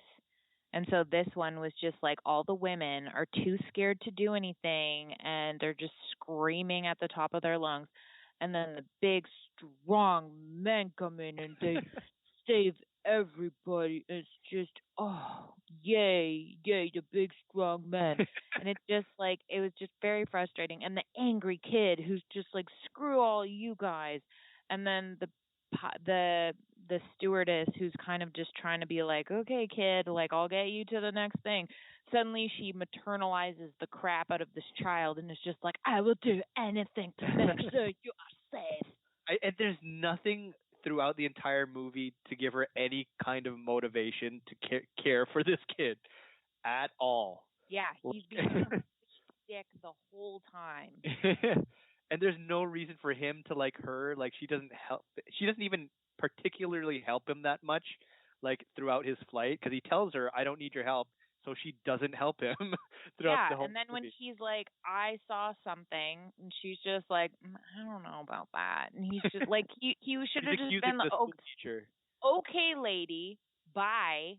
Like, yeah. Also, he's 13 years old. I'm not saying that the fact that he was just like, I'm a scared child, like, it was too stereotypical and painful. Well, and the girls were just like, you're my bridesmaid, you're my maid of honor, I'm getting married. And then, so when she gets her nose cut off, like, you're immediately just like, oh no, what about our wedding? Like, sorry, but women are more complicated than that. And they can be way more badass in horror movies, if you even allow it. I feel like there was like a feeble attempt to do that with the main stewardess. Like later when she like has to take charge, it's just a moment like daddy calls her and tells her. What? Her dad calls her. That was also a terrible scene. So the kid hears it and is just like, he said, take the stick. And she's just like, oh shit, I gotta grow a pair of ovaries and I gotta take charge of things. And it's like, is that right before she like tells them to listen to her? Like even the guy with the gun? That is my God. She's like, I really didn't want to. And then she just goes into this story about how her father almost crashed them and she had to take the stick. And she was like, Daddy just forced me to do things. Oh, that's what they were talking about. Also, that whole little take the stick sounded so inappropriate that you almost missed the point of it. Clearly you did. But like, it was disgusting. Okay, that whole conversation about take the stick, I think my eyes kind of like glazed over and I was just like, the movie was playing here and I was just looking off in a different direction. Yeah. But that completely, it's even more of a feeble attempt than I thought, considering that little nuance. But also, fun fact, this is the only movie of all 6 that passes the Bechdel test. Gross. Which is B-Ball introduced that, or like taught me about that, or taught us about that. Did you know about that before, Carson? Before B-Ball told us? I had vaguely heard about it. Okay, but basically the Bechdel test is there's 2 rules. Basically, there have to be at least 2 female characters with names, and they have to have a conversation that is not about a man. And that happens only in this movie out of all 6, surprisingly. Maybe by accident, but whatever. That's neither here nor there. Oh, cool. The most sexist movie is the one that passes the stupid ass test. Yeah, it's weird because like even the kind of supposedly badass medic lady was like, she had to be like super pink and like I look at my nails and all this stuff. Well, that was fine. It was more so just the fact that she was like, I've been in combat, I've been in rough situations, but I'm going to scream like a girl and freeze up. And it's just like, sorry, but once you've been through some shit, you don't just freeze up and poop your pants, especially with the training that she would have been given. Like, it's gross. Well, she had her sacrifice moment. The sacrifice moment where she's like, I'm gonna buy you some time, and then she buys her 5 seconds and then immediately dies. 5 seconds, but she just runs into a crowd of zombies. Technically, she leads them all to her friends, and suddenly they're friends out of nowhere. And it doesn't even work because as soon as she leaves, a zombie goes for the girl that she was trying to distract them from. And she's the token black character. Oh wait, no, there was also the businessman who was a black character. Okay, Yeah. cool. They had two black people, which also puts them in the running of the other shows. In the running? In in terms of like capturing aspects of diversity in any way, shape, or form. Okay. Well, yeah. Your Bechdel test or whatever it's called. I mean, I think we're done with Quarantine 2. I'm surprised we talked about it for that long. I hated it. I don't know why I picked it to like to synopsize. Now you can revive your honor in this next one. Oh, with Rec 3. This one is my favorite of all Same. six. So basically, it kind of follows the formula of Rec 1. They return to found footage for a little while. It's basically a wedding. There's a 20 minutes or 15 minutes, quote unquote, slow burn of just like, okay, this is a wedding photographer. We'll show you. It's like how I like to go to a wedding, where I spend 5 seconds at the ceremony and then everything else is a reception where everything goes crazy. So there's another callback again. One of the uncles has a bite on his hand because he's a vet, and one of the dogs, oh, I thought he was dead, and then he bit me. Look at this. So clearly, no red herrings here. He's clearly going to be patient zero. And there's a little moment. There's more character building than Rec 2 with the wife and the husband. She is obviously having a hard time with something, or like she's having a moment before the wedding that will come back later in the movie in an interesting way. And then, so basically, the wedding happens. The uncle slowly gets worse from his dog bite, becomes a zombie, and then all hell breaks loose. And then while the husband, the main thing is like the husband and the wife are trying to find each other because they love each other so much. Oh, it's so sweet. There's lots of character development in the beginning, which shows how much they love each other, so that totally works out. Yes, I actually thought there was going to be conflict between the two of them, where like her secret was going to be like, "Oh, I saw you cheating" or something like that. But I know it was pregnancy since the beginning. It's classic. Okay, I don't know. But there's a cool moment in between that I loved. The suit of armor, the bride with chainsaw. Why is there a chainsaw? She was so badass. That's a woman. That is this movie showed what women really are like. The one thing I didn't, the one note I will say about that is that I could have done without the "This is my day" line. Like, yeah. But whatever. She was awesome. Not much by way of side characters aside from the knockoff SpongeBob SquarePants. Which I just felt bad for the entire time. Johnny Sponge. And how he says it in Spanish too, it's like esponja or something like that. He's naked under the sponge. I know, this poor guy who somehow got a shotgun. He's like doing the better than 90% of the wedding party. But and he just keeps talking about copyright laws. Yeah. And then there's another guy who, like, I didn't even know this was a thing, but he apparently goes to weddings and he writes down the songs so that are played so that the artists can get credited or something, or like their royalties. Yeah, get their royalties. Yeah. But anyways, yeah, that one was my favorite. It's a lot more fun than Rec or Rec 2. It's very gory. It's just like it's a standard, not standard horror movie. It's a more like campy horror movie, which it's more up my alley. I really wish that they had done a little bit more with the whole, like, it's their whole family. It's not strangers. Like, I know that, she sees her mother try and kill her And there's like the uncle, but I wish that they had kind of just been a little bit like he could have enjoyed a little bit more of killing one of the like parent-in-laws or not parent-in-laws, but like someone that like everybody knows that they Like have the that shitty in-law uncle. that bothers them. Yeah. Yeah, and so they're just like, I'm gonna enjoy this, or just like, go away, like you're so annoying, or just like something where like it's just it really clarifies the fact that like this is a real wedding Yeah, instead of just being like this is our family. there was Well, a I like a didn't feel scene near like there the was a lot of end. that. They had like immobilized all the zombies by reading from the Bible, and then like the one that gets them is because he has a hearing aid that isn't working properly. Oh yeah, And I feel like that's that was true. the And the first time. grandma is badass in one part where she's just like, get in here, get Or out she's of like here, telling the zombie. zombies, "No, go away." Yeah.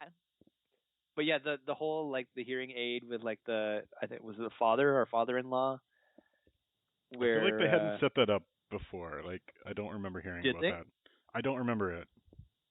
Yeah. No, but like with the whole like that's one aspect that I mean I guess that's not the movie that they were trying to make, but like all I could think about was like I think maybe because Faye and I are going to get married next year, but this is like what if this was our wedding? Like this is our family. Like I can't just casually shoot them. Well, they kind of get that with her mother. Like, Yeah, I there's don't a know, little bit of that. the woman that birthed her, and she's just like, Mama, and then the woman's all like, and she's still just like, Mama, and she's completely defenseless. Like, if other people weren't there, she would have been bitten. She would have been destroyed by her own mother. Like, I don't know. I thought that was a good scene, All right, especially I because guess that it's fulfills. rain. So it was even more emotional because there was like rain, and so her makeup's all messed up, and she's just like, "Mama." And that's and yeah, on that note, like it's also like I was the most upset that they died in the end. Spoiler alert. Um, because like after all of that, like just showing because it showed the movie did a great job of just showing their connection. Aside from them being a married couple, it's just like you could tell that they were truly trying to like get out of it together, and then in the end they just died, and she like bites his fucking tongue off, which is cool.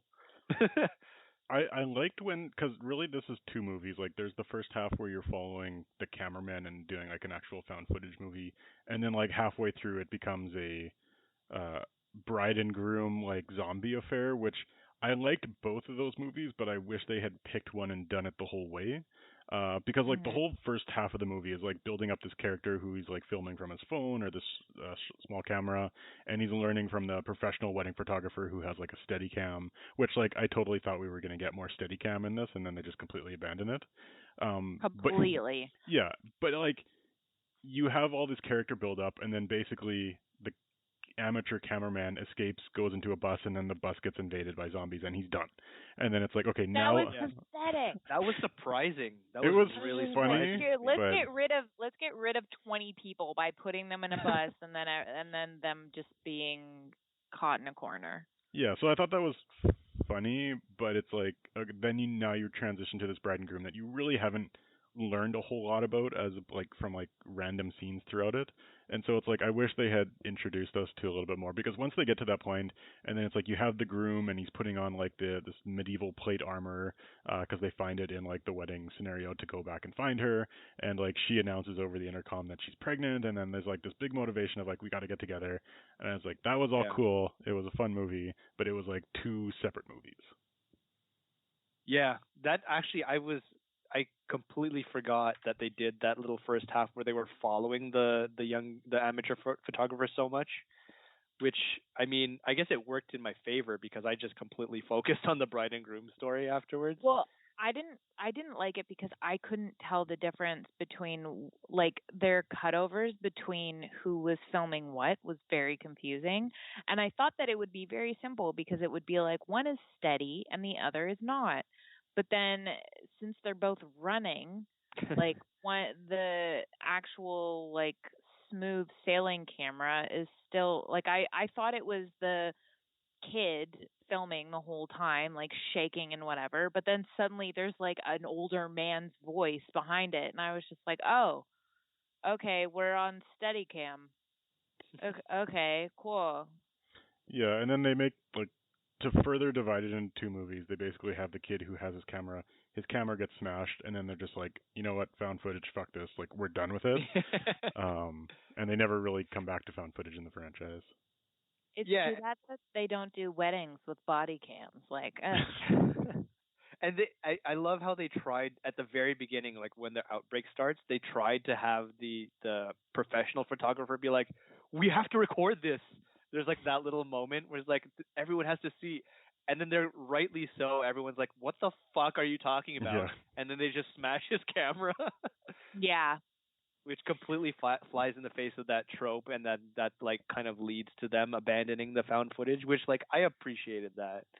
I appreciate the attempt that they what they tried to do with Rec 3, because like in Rec 2 you take the same scenario and say we're going to go really deep into the mythology. In Rec 3 they said let's take the idea of what made Rec 1 good and let's try to recreate it, and it's like where else do you have people filming in kind of like an amateur found footage way? Yeah. It's like, you know what, a wedding and a like isolated scenario where it's family and you can have like a slow like it was all a really And cool where idea. are you surrounded by religious stuff a little bit more? Yeah. Because they had St. Thomas's, I don't know, his armor and stuff was a saint's stuff apparently. The religious so part I thought in that this was one gonna... didn't work for me. Like when they discovered that you can make the zombies stop by reading the Bible, and then like they show like when you look in the mirror, you can see like their true form. Like none of that stuff worked for me, but it was small enough that it never really distracted me from the rest of the movie.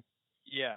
I mean, for that kind of stuff was just kind of like an interesting aside. Like, okay, that's happening too. Fine, that's cool because it's like just for the fact that it's different from most zombie movies, and I watch all the zombie movies, so like it's like it was nice to have something slightly different without overpowering the whole movie.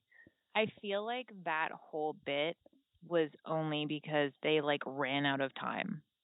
Like I feel like they were just like, crap, okay, they're caught in the subway drain or whatever. Like we only have 5 minutes left. What do we do? Let's give them hope. Let's make them think that maybe they're gonna get out of this alive. Okay, let's just make prayer acceptable. And it makes me really sad. You're totally taking this way too personally because of your... I think they did a really good job of like setting up that they might have gotten out, because like even she gets bitten and then they go through this whole thing of like having her cut off her arm, and I'm like, oh, they're finally gonna make it after all this, and then it's just like, no, fuck it. So can I just say, if that was me, I would have cut her arm off immediately. Yeah, they were really struggling. It didn't seem like that was a tough decision. Hesitate. Yeah. That is, and you can see it spreading. Hesitation is literally the reason why she didn't live. Yeah. Obviously. True. Yeah, that was a little frustrating to me, but I mean, it's good enough. The two characters that we're following, I cared about. I was sad when they died, and it was gory fun the whole way through. Yeah. Well, overall, also, good fun so movie. when her arm stopped spraying blood the second that he chopped it off. Yeah, that I was just kind of like, that. But he tied it. Oh, okay. Tying it with the thing is really gonna help. Not. No, at that point I was just like, okay, that's really bad. But then I realized it's because she became a zombie. So then it kind of made sense. That was my favorite movie. I don't know. There was lots of character development, lots of emotion. It wasn't my favorite, but I was pleasantly surprised considering all the other movies and where they were going. I still like Quarantine 1. I think that's my favorite of the franchise, but really? Yeah. Oh.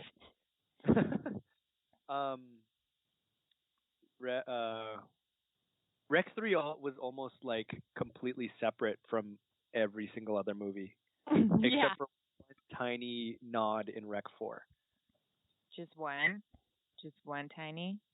Sorry, we're using background screen things, so when Paulo puts up fingers, they disappear. Oh, sorry. yeah, there's one mention of the wedding in Rec 4, which I think we can get into.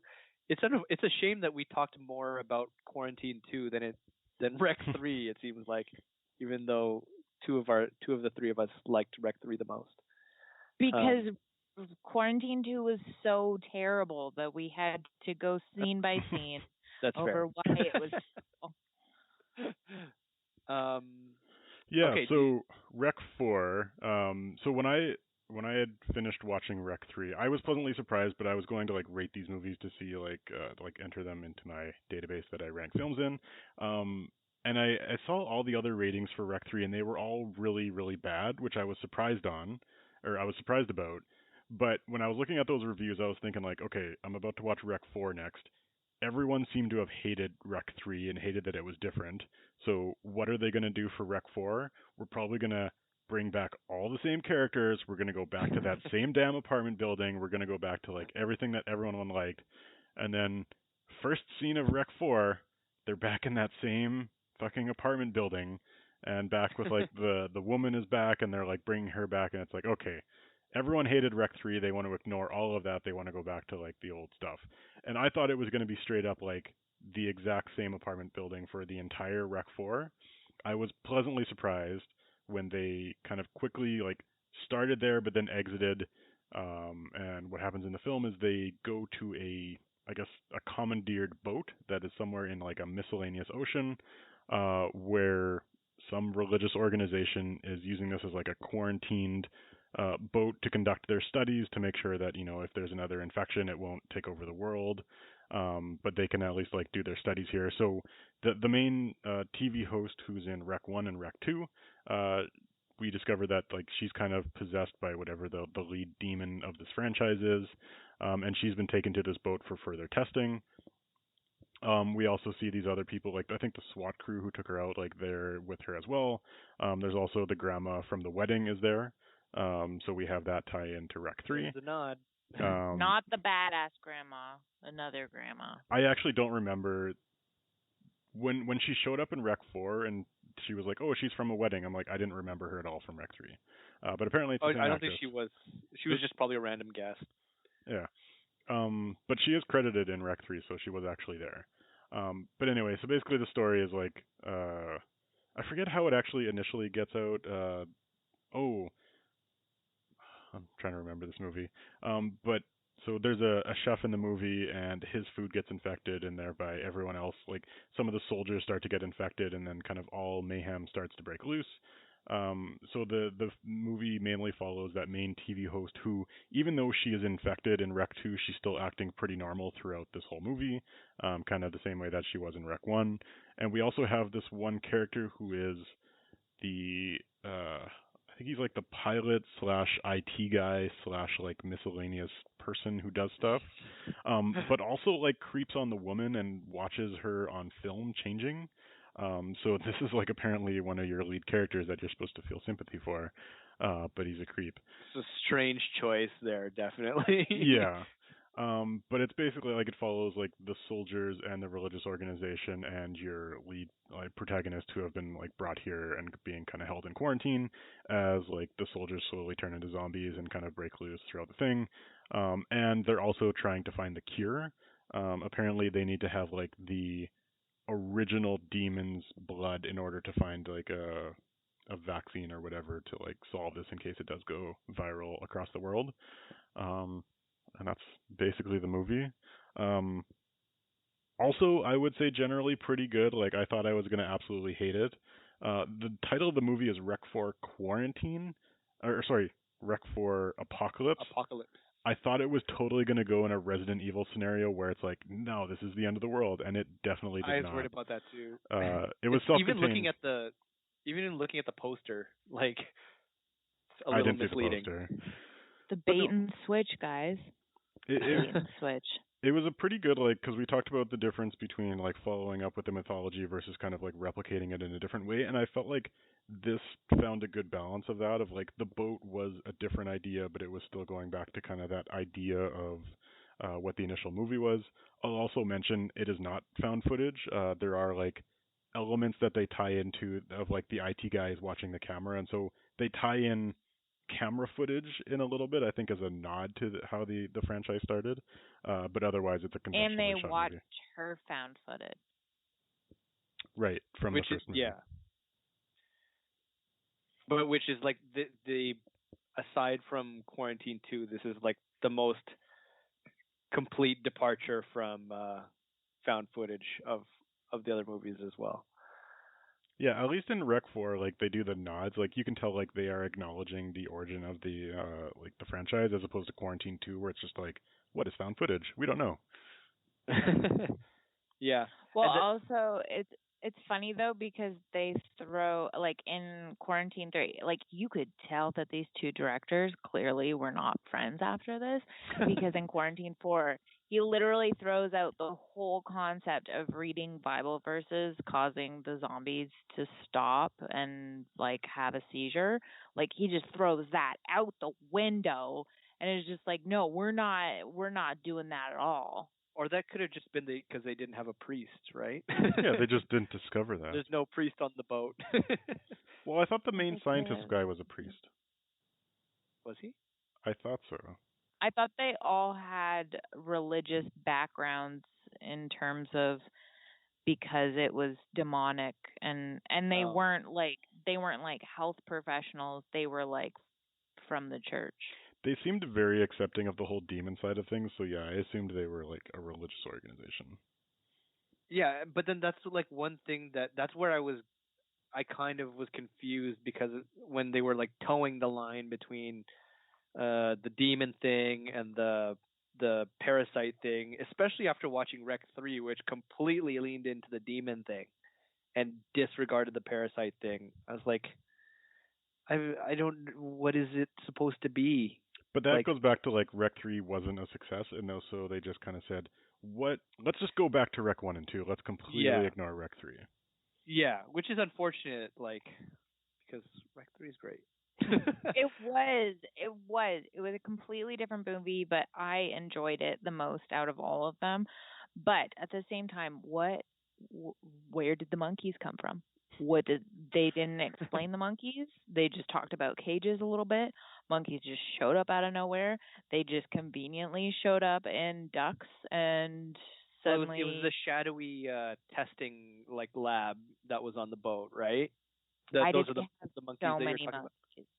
I was totally okay with that because it led to one of the best scenes in like the entire franchise, With which the is cook. when no, not with the cook, when they're chasing the woman through the ducks and she's Oh. getting chased by monkeys and then she drops out one of the edge and the creepy guy who is supposed to be our protagonist at that point, he has like the moat boater and she just drops out of the ceiling, yells monkeys, takes the fan, like shoves it up the duck and then they all just like run into the fan and get incinerated or whatever. Uh That was I good. also Oh, sorry. I was just gonna say for her in terms of plot development, like that movie really showed me that she was not good for the part because of the fact that she is supposed to be making you confused as to whether or not she is still possessed or like what is going on kind of thing.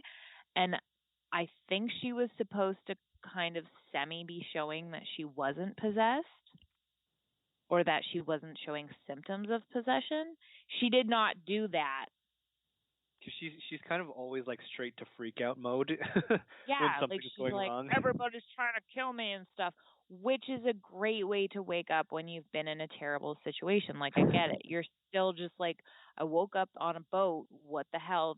I'm the only female other than Granny over there on the entire boat, and they're trying to like do tests on me. Obviously, I would be like trying to murder everybody, but like, she just doesn't do a good job of portraying, I think, what they were trying to get across in that character. Yeah, Yeah, I mean, I think they were What, going for the Carson? big What? I think they were going for like a big twist at the end and it just like it didn't work because like you're right, it she did didn't not land. sell it.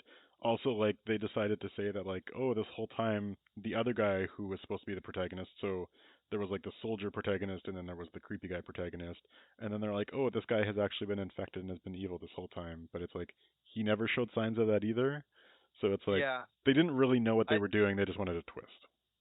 I think they just they did that twist, but they didn't earn it, so it didn't land like at all. It was just like, oh, out of no, they just have one conversation. It was like, oh, but you were alone with me, so you're the demon, and then that's it. It's like that's the Yeah, twist. they should have Oh, okay. like started it way earlier of like making us question who is the one that's possessed. Is it her? Is it not?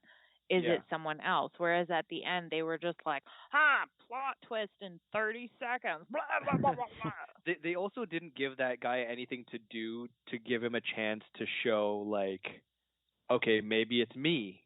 Like, not like to foreshadow a little, or even to like question his character. It was just he was always like, oh, I'm always helping. That's Yeah. it. It's just They also could have shown a scene of his stomach like rumbling or something. Like there could have just they could have alluded to like more than one of the people potentially being the infected one. yeah. Even him like ducking into a dark hallway. Just like one quick scene, he's like snooping around a little bit. No explanation. He's ducking into a doorway, and then afterwards, the patient got out. So maybe it was him. Like, Also, he's a doctor, and so when they're trying to talk to him about like doctor stuff, and he's just like, "No, I'm going to protect this woman that I met 5 minutes ago." Like it doesn't make logical sense in terms of the fact that he doesn't know this woman at all, etc. yeah. But going back to the favorite scene a little bit. I think for me it had to be when the cook was fighting the monkey, the first monkey. I don't know why. Not because he's Filipino, and I was surprised to see a Filipino in this movie, but just it was like it was a fun scene when he was just when he cooked it. Like when he killed it by like jamming it into his frying pan. Mhm. That was kind of unexpected considering how the rest of the movie was going. But that was that was a fun little bit. The way that they said that the virus mutates from host to host kind of was almost like cleaning up the fact that the zombie acts very different in every single actor that plays the zombie, including the makeup used on the zombie.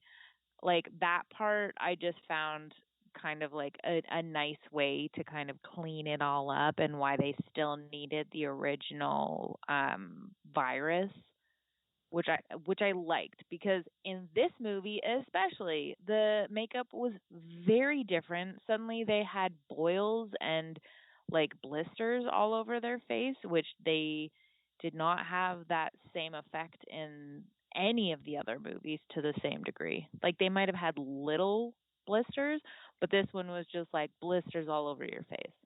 Yeah, I liked the initial ones better because it seemed like it was a bit more grounded.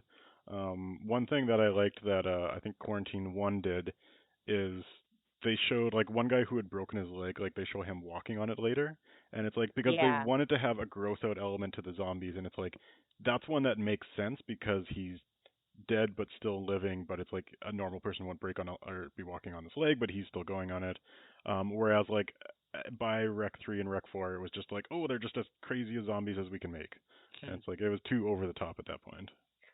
Not to mention Quarantine 2, where the guy with Parkinson's just automatically had full use of his whole body when he turned into a zombie. Like minutes after. Yeah, after getting a rat bite on the top of his head. Yeah. But let's not revisit that one. Honestly, it just seemed like a group project that just went so many different ways, and everyone was just like, "Hi, I'd like to submit my project separately because I hate the rest of the group." By the end of it, Wait, for which one? for all of them, like each one was just. I mean, 1 and 2 were together; they were the first 2 projects, but then the last 2 were just like, "Hi, I hate my group to the point where I am happy to get a terrible grade on the team part of this, but I want to submit what I did because I actually did the work." If you remove Rec 3, then 1, 2, and 4 make sense as a trilogy. But Rec 3 is also the most fun, so I wouldn't want to remove it. Yeah, I mean, the easiest way to handle that would just call Rec 3 like a it's just a different movie, like Zombie Wedding. Just take Rec out of it. Yeah. It's like the Hobbs and why Shaw even have of- Genesis? Like Genesis has nothing to do. Just till death do us part. Something I don't know. Also, I'm not no. I'm going to say I have watched so many kind of religious tied in paranormal movies, horror movies. This this whole thing did not follow any of the really basic exorcist concepts, any of the basic kind of priest elements. Like these movies, it's like a lot of things where people are just like, hey, instead of working off of what's already been done a million times and we could learn from instead of just making a big fart ourselves, let's just recreate the wheel and see how it goes. So that's my bit. Because you were talking about being like a zombie expert. So here's me being like, I have a weird obsession with religious paranormal movies. I never assumed to be a That you zombie watched expert. a lot of zombie movies. Yeah, maybe. Okay, I'll watch a lot of zombie movies. I'm okay with them trying to do something different. Like I don't want people to just do the same thing over and over again. It's just that the execution wasn't like they didn't seem to understand why you bring in religious lore, which is it's a way to kind of sneak in fantasy while still giving something that's a little bit grounded for people to believe in.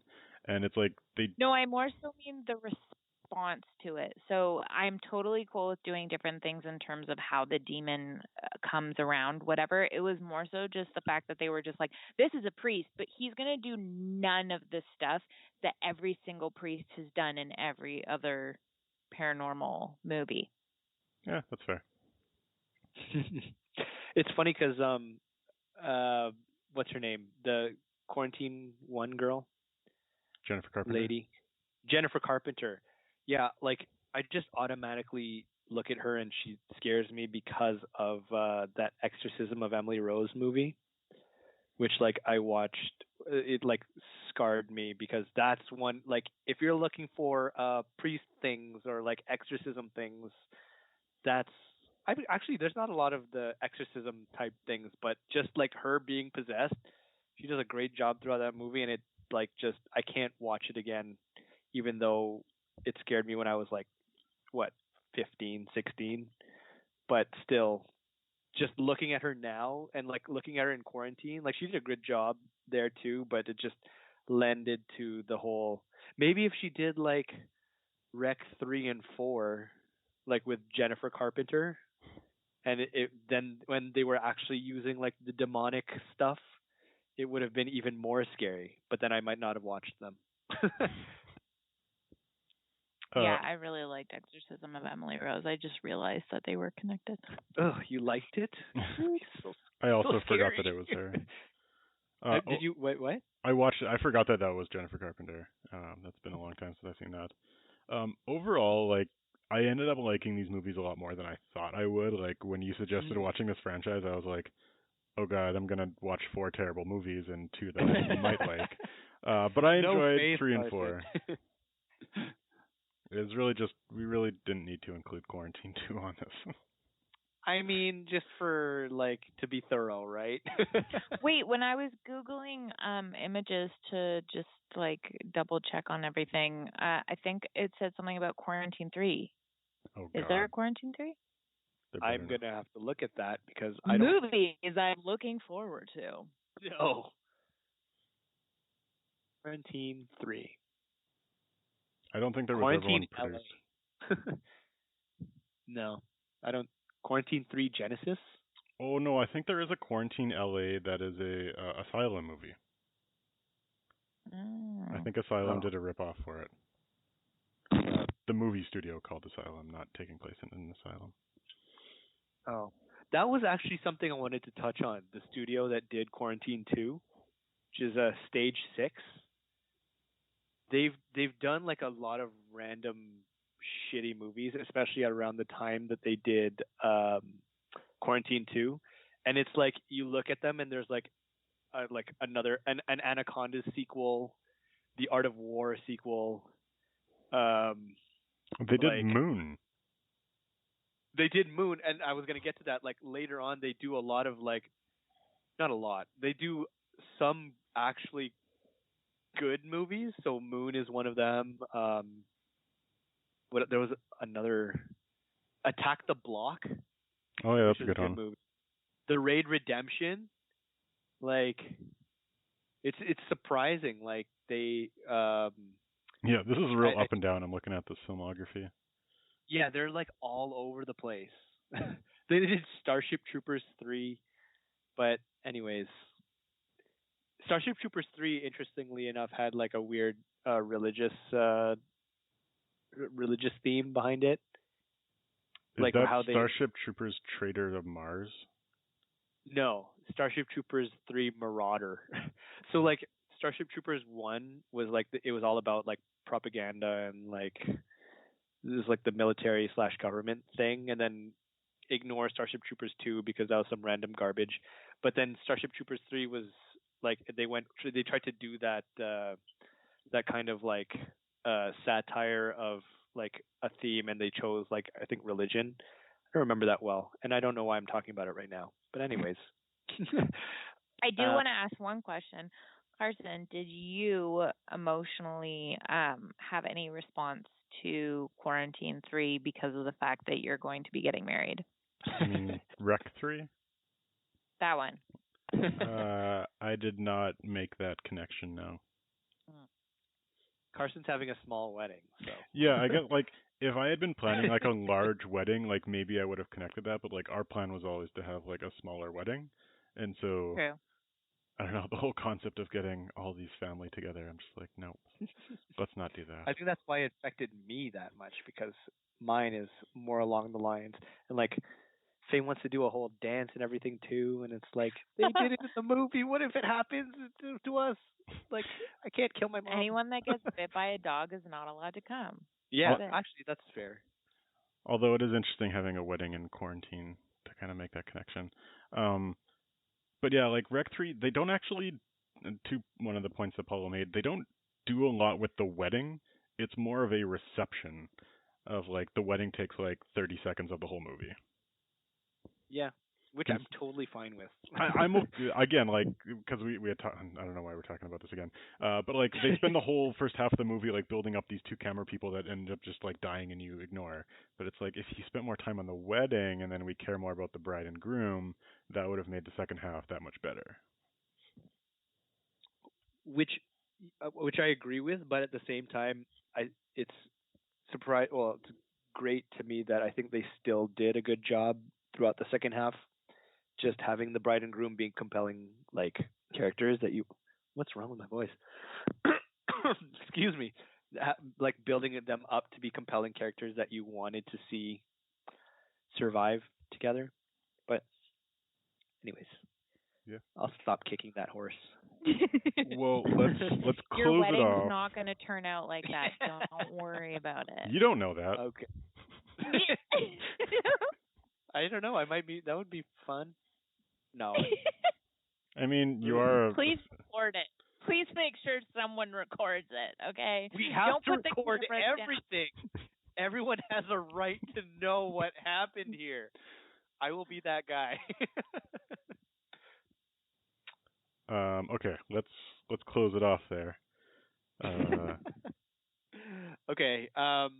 Yeah. So I hope you guys, whoever's listening, that your wedding goes well. I hope that Your plane ride. yeah. And living in an apartment. You're so stuck on the wedding now. And what else? Don't trust On a SWAT boat. teams. Defund SWAT. I don't know. I was gonna ask this question at the beginning. Like we're currently in quarantine in real life, and it looks like we are heading to like a wave 2, so it's almost like a quarantine 2. Do you think our quarantine 2 is gonna be as bad as quarantine 2? Probably. I I don't know. If you substitute zombies with difficulty breathing, then yes. And like a weird fever and stuff. Everybody's getting different symptoms. So it is mutating in each host. Oh my god. Maybe we should get on a giant intercom throughout the city of Toronto and just start reading scripture so that everyone infected will stop moving unless they have hearing aids. I'm gonna start recording everything, found footage style. Yeah. I'm gonna put a body cam on. Oh, I do have a GoPro. Everyone has a right to know what happened here. I'm not going to participate in actually trying to save us because I'm recording. I don't need my other hand to survive. I need to record. Well, it's Anyway. okay, Lauren, because according to the laws of this franchise, you're a woman, so the men will just save you, right? Exactly. Except for I'll that just one. scream in the corner. Sorry, that just reminded me. That one useless guy in Rec 3 who was helping the bride until he just got bitten when she had the chainsaw. Yeah, he like got bitten off camera, and he was just like all of a sudden a zombie. Oh shit. I mean, at the same time, like if you're looking at this from like reality versus cinema quality, like a lot of people would have been in shock throughout all of these to a greater extent, and so they would have been fumbling, they would have been making a lot of mistakes, and there would be people that would have just shut off their emotions and just started getting shit done, which I didn't find in any of these movies to that extent that I've seen in psychology books that I've read about this, that like they still have an emotional response regardless of what they've been doing, whereas the priest in Quarantine 2 or in Rec 2, even though he's a terrible character, the fact that he doesn't hesitate in killing the one zombie guy, that's the kind of response that you have when you go into this kind of fight or flight emotion. So if we're going from a psychology perspective on this, since I am in no way, shape, or form an expert, that was one thing that, I mean, the movies would suck if it was showing the reality of what people would really be going through and experiencing, because you would have people like urinating everywhere in their pants and just being like, what's going on? Oh my God. I mean, that could be compelling for certain characters. Anyways. What do you think, Carson? Your facial expression. I think you just put more thought into that one sentence than whoever made all of Quarantine 2 for the entire like time period that they made that movie. Hey, Quarantine 2 made the express decision to have multiple red herrings of like, oh, this guy's sick, but oh, this guy has rats. Oh, there's a cat here. I'm not convinced that they know what's a red herring and what isn't. I think they were just doing stuff. I think these were coincidences.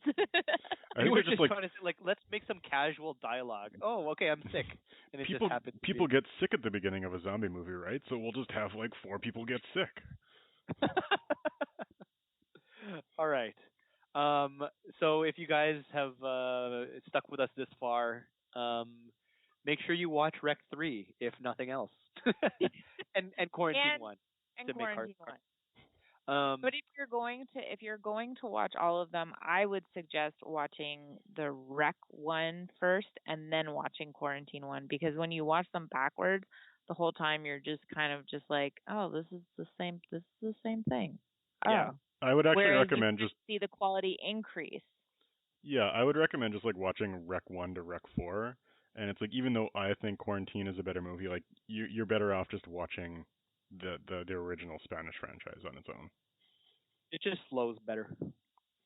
But and it doesn't, like, sometimes I find with foreign films you miss quite a bit when you're trying to read along with what's going on, but that doesn't really seem to happen here. And maybe it's because I have very limited Spanish that I could kind of understand what was going on half the time, but I didn't have trouble following along.